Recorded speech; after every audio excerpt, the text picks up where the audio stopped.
Kemudian dibawanya aku ke dalam ruang besar bait suci, dan ia mengukur tiang temboknya.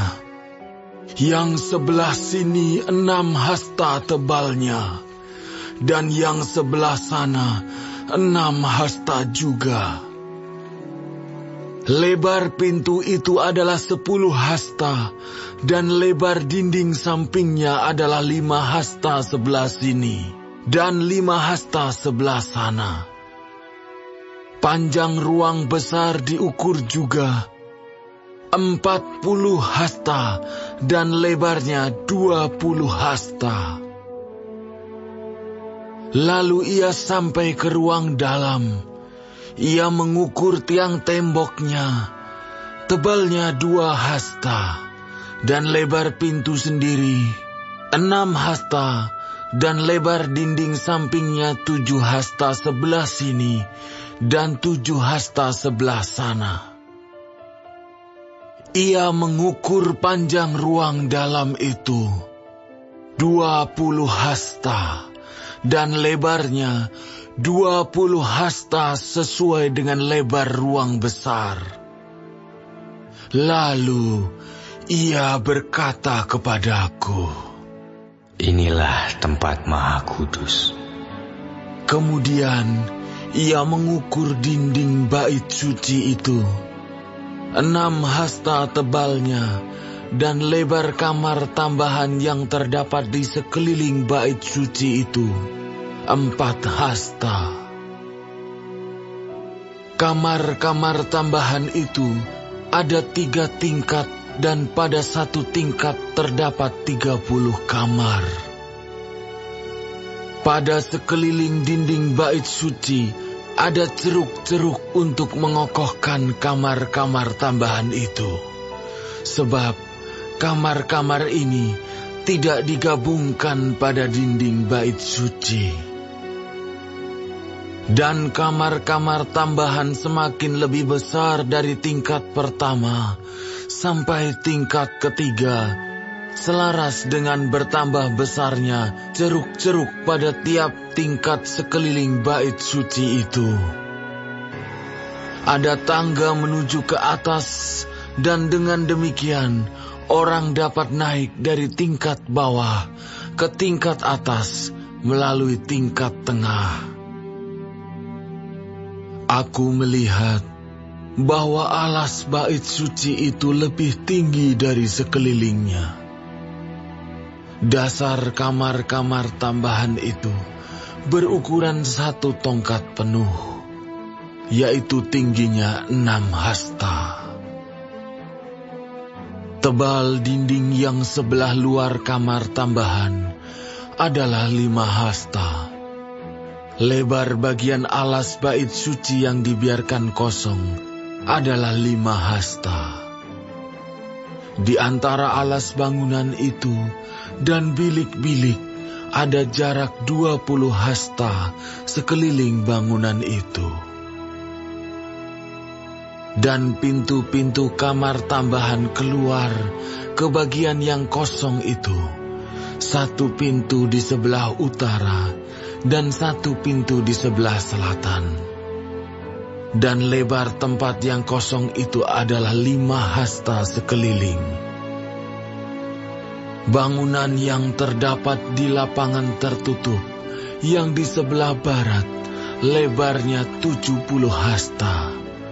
Sedang dinding yang mengelilinginya tebalnya 5 hasta dan panjangnya 90 hasta.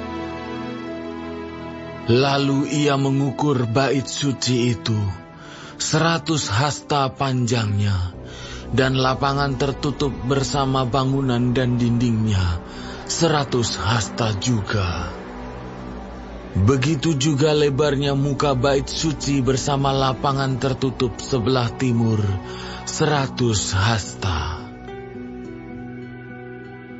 Kemudian ia mengukur panjang bangunan yang terdapat di lapangan tertutup sebelah barat bersama serambi-serambinya di kedua belah, 100 hasta. Ruang besar, ruang dalam, dan balai luar ditutupi dengan papan, dan sekeliling ketiga ruang itu ada jendela-jendela yang berbidai dan serambi-serambi.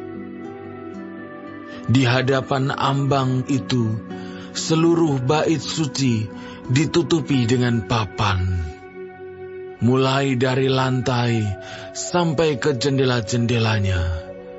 Sedang jendela-jendela ini terlindung sampai bagian atas pintu dan ruang dalam dan juga di luar. Dan di seluruh dinding bagian dalam dan bagian luar terukir gambar-gambar kerup dan pohon-pohon korma.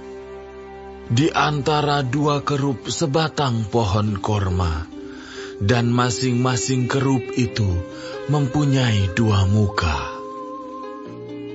Dari sebelah yang satu, muka manusia, dan dari sebelah yang lain, muka singa yang menghadap ke pohon korma itu. Dan begitulah dibuat di seluruh bait suci.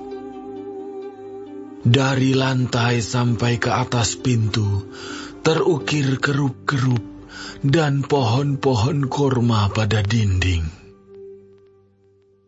Tiang-tiang pintu dari ruang besar adalah 4 persegi, dan di hadapan tempat Maha Kudus ada sesuatu yang kelihatan menyerupai mezbah dari kayu. Tingginya 3 hasta, panjangnya 2 hasta, dan lebarnya 2 hasta. Sudut-sudutnya serta alasnya dan dindingnya dari kayu. Ia berkata kepadaku, inilah meja yang ada di hadirat Tuhan. Ruang besar mempunyai 2 daun pintu, dan tempat Maha Kudus juga mempunyai 2 daun pintu. Pada pintu-pintu itu ada 2 daun pintu yang dapat berputar. 2 daun pintu pada pintu yang satu, dan 2 daun pintu pada yang lain. Pada pintu-pintu ini juga, yaitu pintu-pintu ruang besar, terukir kerup-kerup dan pohon-pohon korma, seperti pada dinding-dinding. Di muka balai bait suci itu, yaitu di luar, ada tangga kayu. Pada kedua dinding samping dari balai itu, ada jendela-jendela yang berbidai dan ukiran pohon-pohon korma.